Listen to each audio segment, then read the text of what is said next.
दादा लेखराज की आत्मा जब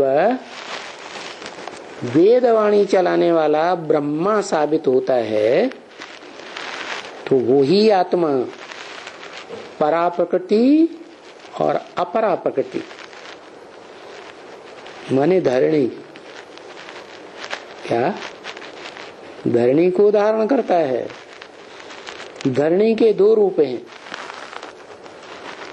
एक है आत्म भाव वाली धरणी जिसे कहते हैं भारत माता, और दूसरी है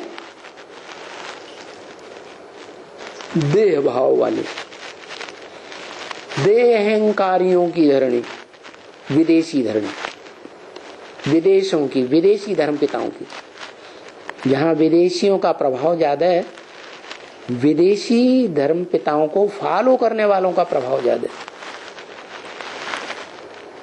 तो वो सारी धरणी कही जाती है पृथ्वी।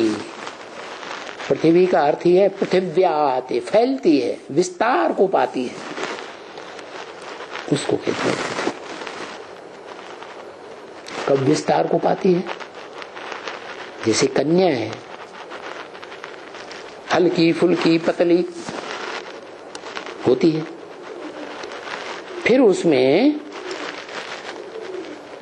जब बड़ी होती है और दुर्योधन दुशासनों जैसे क्या दुष्ट युद्ध करते हैं ना, काय से है? कामांग से, इच्छा हो या न इच्छा हो तो बलात्कार हो गया ना है।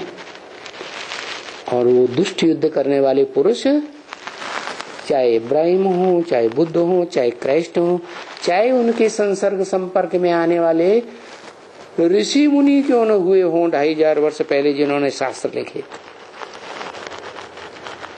और चाहे वो आदम की आत्मा ही क्यों न हो, जो दोनों ही प्रकृति का कंबाइंड रूप है। उसकी आत्मा है परा प्रकृति और शरीर है अपरा प्रकृति। दोनों का कॉम्बिनेशन, वो आदम वाली आत्मा भी प्रभाव में आ जाती है। किसके प्रभाव में? वही दुर्योधन दुशासन का पार्ट बजाने वाली आत्माएं जो परमधाम से उतरती हैं, वो ये नहीं जानती कि सतयुग त्रेता जो भगवान ने सृष्टि रची थी, हेवनली गॉड फादर ने हेवन रचा था, वहां ज्ञान इंद्रियों से पैदाइश होती है, ज्ञान इंद्रियों के आकर्षण से सृष्टि रची जाती है। उनकी बुद्धि में ये बात होती ही नहीं, और वो द्वैतवाद फैल जाता है द्वापर युग से इस सृष्टि में। तो वो प्रकृति के दो रूप हो गए वहां से। क्या? जो प्रकृति महालक्ष्मी बनी थी, क्या